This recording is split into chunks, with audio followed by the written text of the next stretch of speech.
This one move would completely change the course of Alexa Bliss's career, but would it be the right intention? Would it be a good thing or a bad thing? Well, today's video, we are going to be looking at that because Alexa Bliss made her return to the ring earlier this year at the 2025 Royal Rumble and has remained a big part of WWE TV since then. In recent weeks, she's been striking up a partnership with Charlotte Flair as allies of convenience, as they have called them. And they challenged for the women's tag team titles at SummerSlam, going over Raquel Rodriguez, Roxanne Perez, winning said championships. Now, this is an interesting time because Alexa Bliss is starting to finally get a push that we all think that she has always deserved. Even though she returned at the Royal Rumble after a 2-year hiatus in which led multiple months of delaying her return because WWE and Alexa couldn't get down on a contract. Alexa, her agent, her rep, they wanted more money, a new deal. WWE said, hey, you have been gone for 2 years. You have an existing contract, a contract in which we have been paying you. Honor your contract.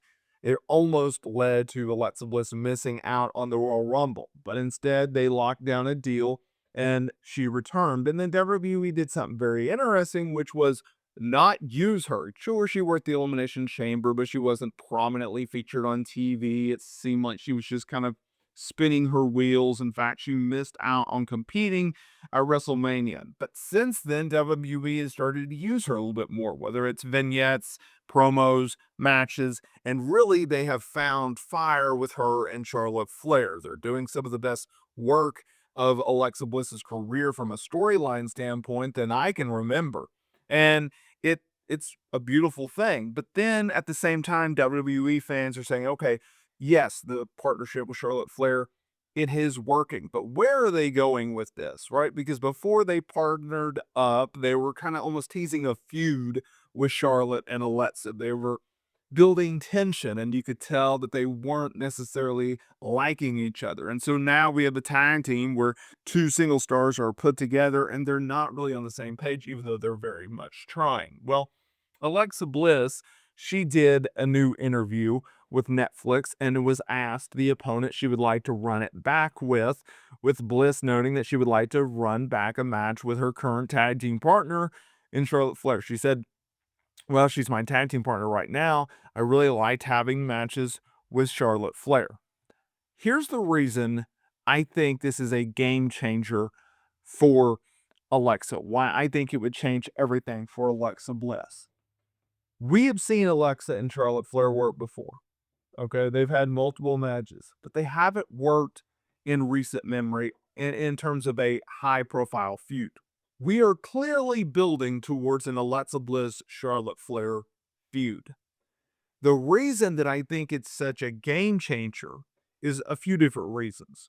Number one, it gets Alexa in a high profile feud, something in which we need to continue doing, right? Her pairing with Charlotte has been really good for her career. She comes across as someone worthy of that, right? She is a pretty big time star with a loyal fan base, but unless you have the right dance partner or the right storyline, I don't care who you are, you can kind of be forgotten about. Well, now WWE has reminded us of how good of a star Alexa Bliss is. And so, of just a feud in general or a pairing with Charlotte Flair is a good thing. Charlotte's obviously a big star. It would also do a lot of good for her if she's able to go over Charlotte Flair because it will make her a bigger star because then it will remind fans, hey, this is Alexa freaking Bliss.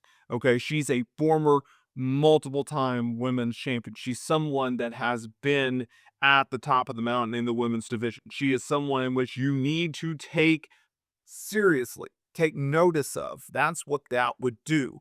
Now, on the flip side, things could get a little ugly for Alexa Bliss.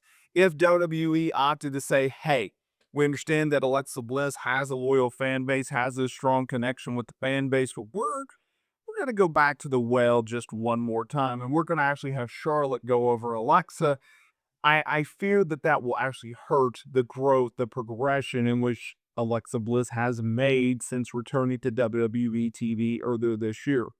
The sheer fact that you're working with Charlotte Flair is a good thing because it does get you in a high-profile situation. It puts the spotlight on you, and it gives you an opportunity to really, really shine. At the same time, though, depending on booking and the type of match that Charlotte Flair wants to put together, it can be a negative, especially if she's going over, because there have been a lot of instances in which if you feud with Charlotte Flair, it is good, but if you lose to Charlotte Flair, it actually impacts your growth because she does not get stars over by beating them, right?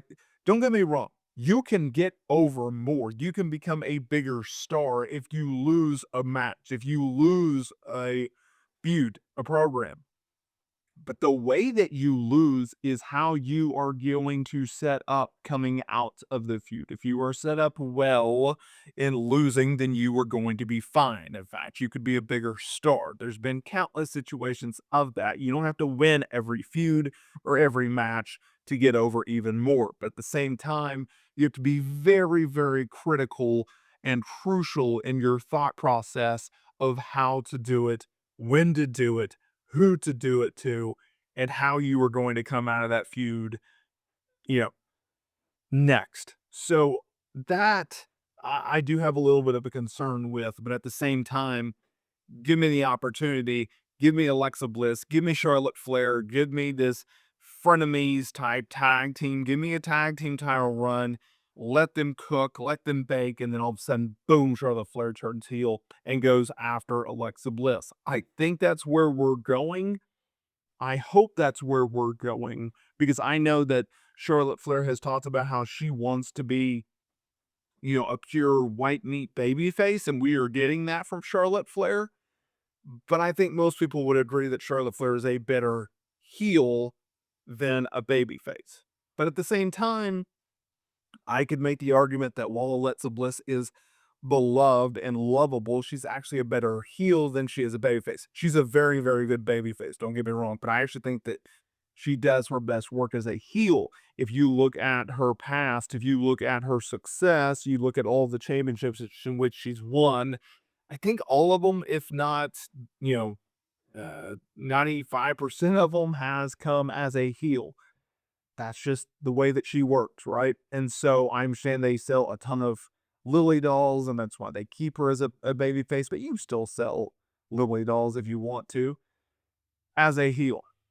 I would be very curious to see how they play it out. I guess you could do Alexa as a heel and Charlotte as a baby face. But I think if you flip those roles, I think it would be better for the storyline. It would be better for Alexa. It would be better for Charlotte Flair. Let me know down in the comments area below. Do you want to see an Alexa Bliss versus Charlotte Flair match?